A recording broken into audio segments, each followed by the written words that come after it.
welcome back to my channel. Jadi kali ini kita sedang ada di pesisir pantai. Sebelum itu kita mau perkenalan dulu. Kenalin, nama saya Esther Karisma dengan NPM 2114005. Dan ini kawan saya Nisha Royani, NPM 2114020. Jadi kita kali ini mau menganalisis tentang sebuah limbah. Dan kali ini kami akan mengangkat limbah cair yang ada di pesisir pantai. Oke guys, bisa lihat keadaannya nanti. Oke, jadi kali ini kita mau menganalisis tentang suatu limbah. Limbah apa sih yang di sekitar? Itu limbah apa aja sih? Jadi kita lagi di pesisir laut gitu ya. Apa aja yang kita lihat di sini pasti banyak sampah gitu kan. Banyak limbah-limbah yang berserakan gitu. Jadi tapi kali ini kita mengangkat limbah cair. Apa sih limbah cair itu?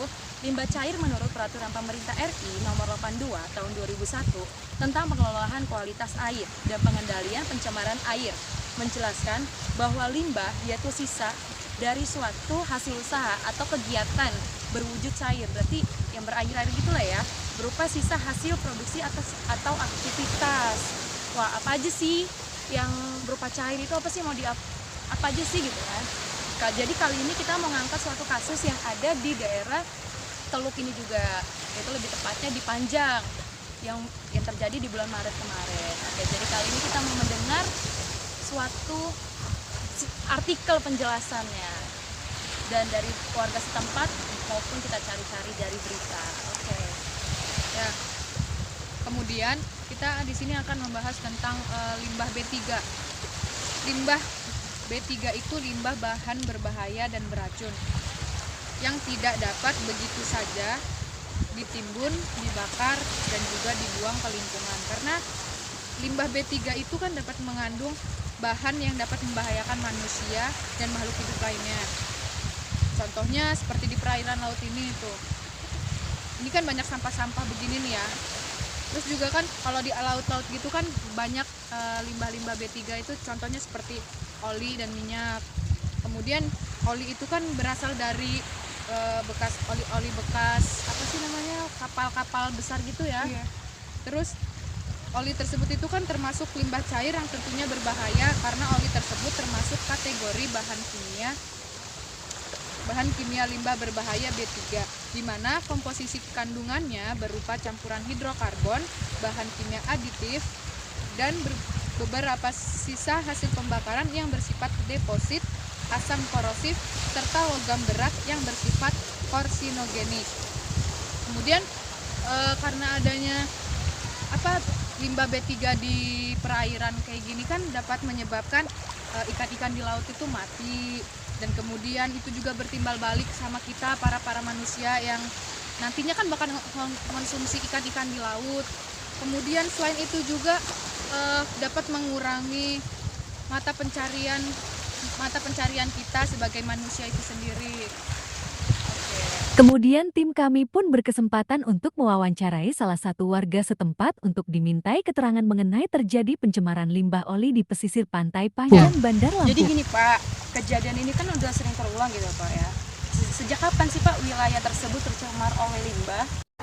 Sejak hari Minggu dia tercemar masalah limbah-limbah oli ini. Gara-gara pembuangan oli dari kapal ini, tahu siang apa malam kita kan nggak tahu, jadi nelayan-nelayan. Jadi orang nelayan yang khususnya nelayan yang kecil, dia mencari cumi apapun, menjaring, susah mendapatkan ikan.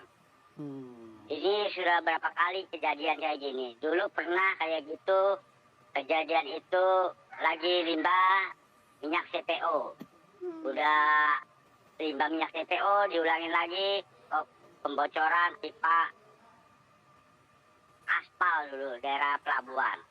Sudah nggak jadi masalah, udah lewat lah ini. Nggak taunya ini mentang-mentang didiemin malah orang kapal ini sembarangan aja membuang oli itu.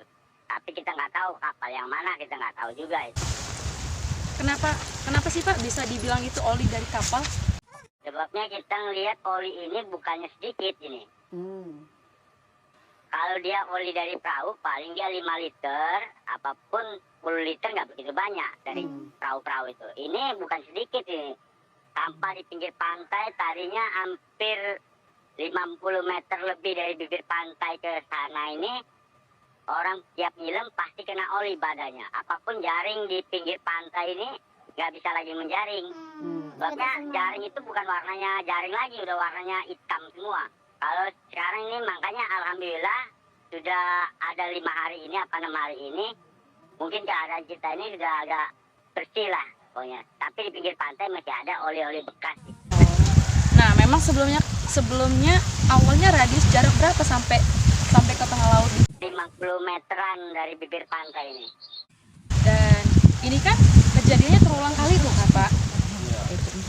Mungkin langkah apa yang Bapak ambil dan warga ambil gitu kan, atau para nelayan di sini gitu kan Pak, agar tidak terulang kembali yang kejadian serupa kayak gini Pak? Ya, maksud dan tujuan nelayan ini di pesisir pantai panjang ini kayak kalau bisa jangan sembarangan gitu. Sudah berapa kali, berulang-ulang kali orang kapal orang apapun yang di tengah laut ini asal buang limbah-limbah sembarangan. Kalau apa aja sih Pak yang sering lewat di sini? Apa aja ada kapal batu bara, ada kapal ekspor, kapal segala macam kapal di sini ada, kapal Pertamina ada. Tapi kita kan tidak bisa menuduh kapal yang mana yang buang, sebabnya di kemarin aja dari Dirut Perhubungan Laut datang, Airut datang, dari kota datang, dari DPRD provinsi datang, semuanya meliput masalah ini semuanya. Ini termasuk agak lumayan besar-besaran lah, semuanya pada datang semua di sini. Sudahkah terjadi gitu Pak semacam biota laut yang rusak atau mati gitu Pak? Kalau untuk biota laut yang mati, kita kalau mati tidak, cuman dia pingsan gitu kayak orang nabius, kayak pura-pura ada, saya temukan juga.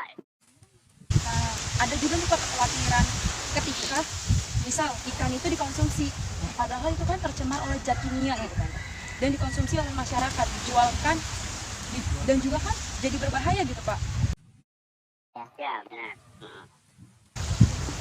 Oke Pak, baik Pak, terima kasih sudah mengganggu waktunya, sudah mau ditanya-tanya atas Pak. Terima kasih ya Pak.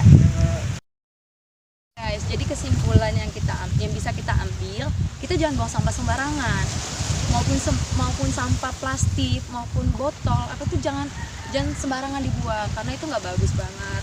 Apalagi kayak seperti plastik memiliki zat kimia, apalagi yang kayak tadi kita bilang kan, kita tanya-tanya ke Pak RT gitu kan, sampah yang zat kimia yang seperti oli, lebih baik itu kita daur ulang gitu kan, karena mempunyai banyak manfaatnya, yaitu Bisa jadi sebagai penghilang karat pada besi. Yang kedua, bisa menjadi pengawet pada kayu. Ketiga, pelumas rantai yang biasanya digunakan pada kendaraan bermotor. nah apalagi oli itu kan di laut kan nggak bagus gitu ya. Mungkin secara logika kita nggak merasakan efeknya, tapi kan kasihan sama yang warga sekitar sana gitu kan, mereka susah mencari rezeki gitu kan, terus ikan-ikan juga nggak bagus dikonsumsi gitu guys.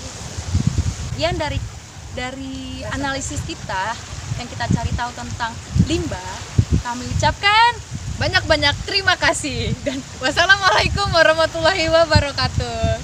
say guys.